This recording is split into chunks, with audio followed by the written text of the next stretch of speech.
Il était une fois. Bonjour à tous, bonjour chers petits amis. Une histoire touchante aujourd'hui. Madame, êtes-vous riche? D'après une histoire de Marion Doulane. Madame, êtes-vous riche? Vous allez tout comprendre. Cette histoire peut se passer n'importe où et à n'importe quelle époque. C'est l'histoire de deux enfants, une petite fille de 10-12 ans qui traîne son petit frère dans les rues. Un petit blondinet de 5 ans, tout maigrichon, mais qui a un très joli sourire. Par un temps glacial, les deux enfants tapent aux portes des maisons de la ville voisine de leur village. Ils sont vêtus de manteaux élimés, tout râpés, trop petits, et ils tapent aux portes. « Bonjour madame. »« Vous voulez quelque chose les enfants ?» répond une belle dame en tenue sombre, avec dessus un joli tablier. « Avez-vous de vieux journaux, madame ?» Elle était très occupée et n'avait pas de temps à perdre. Elle avait envie de dire non et de s'en débarrasser, mais elle vit leurs pieds et fut, troublée, presque gênée. Ils portaient 2 paires de petites sandales trop minces, trempées de neige fondue. Alors elle se reprit et dit avec douceur : « Allez, entrez, entrez les enfants, je vais vous faire un chocolat chaud. » Ils entrèrent, sans dire un mot, la tête baissée. Et la conversation se termina là.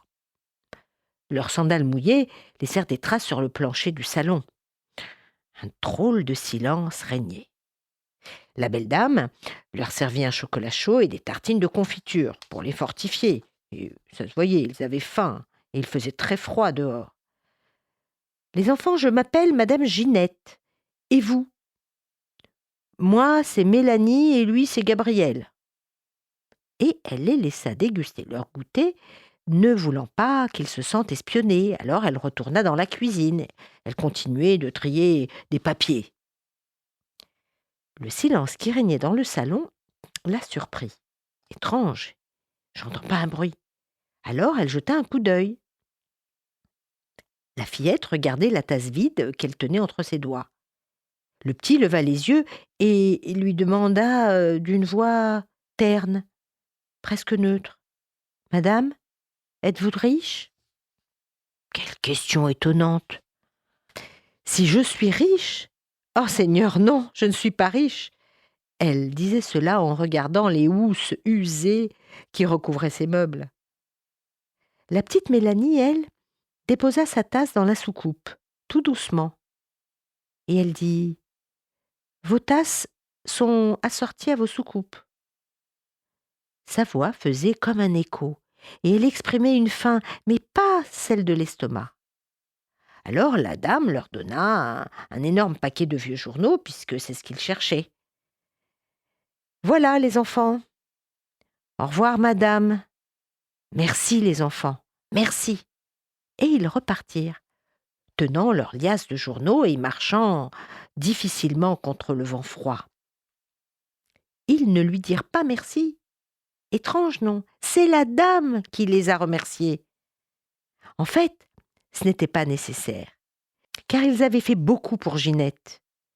Bien sûr, elle s'était débarrassée des journaux qui l'encombraient, mais surtout, ils avaient ouvert son cœur, mais aussi son esprit.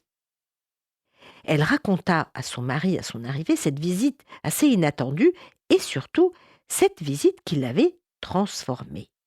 « Tu sais, chérie, des petits bien démunis, vraiment pauvres, m'ont fait de la peine. Ils ont frappé à la porte pour demander des journaux. Mais devant leur mine si pâle, je leur ai dit d'entrer et je leur ai servi un bon chocolat chaud. Tu aurais vu leurs yeux gourmands. Oh tu as bien fait. Et en plus, tu as débarrassé cette étagère encombrée de vieux journaux. » Ils n'étaient pas très bavards. Ils n'ont dit qu'une seule phrase chacun. Le garçon, lui, a demandé si j'étais riche. Et elle m'a dit : « Vos tasses sont assorties à vos soucoupes. » Je suis restée perplexe. J'avoue que cette remarque était assez surprenante. Et je m'interrogeais. Mes tasses et mes soucoupes sont en poterie bleue. Elles sont bien ordinaires. Elles ne sont pas de belle qualité. Franchement, ce n'est pas ce qu'on appelle un beau service. Mais La petite a dit quelque chose qui résonne dans ma tête. Elles sont assorties.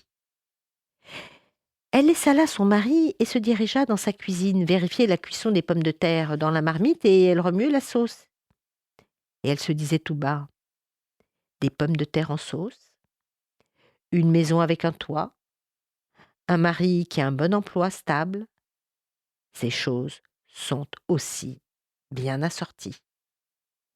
Elle replaça bien les fauteuils, qui étaient vieillots, mais elle les aimait bien, et elle rangea le salon. Elle lava le sol et rangea les marmites. Mais les empreintes boueuses de leurs petites sandales étaient encore fraîches, mais dans son cœur. Elle y pensait souvent, et elle se disait: je veux qu'elles restent là, ces empreintes, dans mon cœur et dans ma tête, au cas où j'oublierai encore à quel point je suis riche. Et voilà, les enfants, la richesse n'est pas seulement dans le porte-monnaie. Alors à bientôt. Au revoir à tous.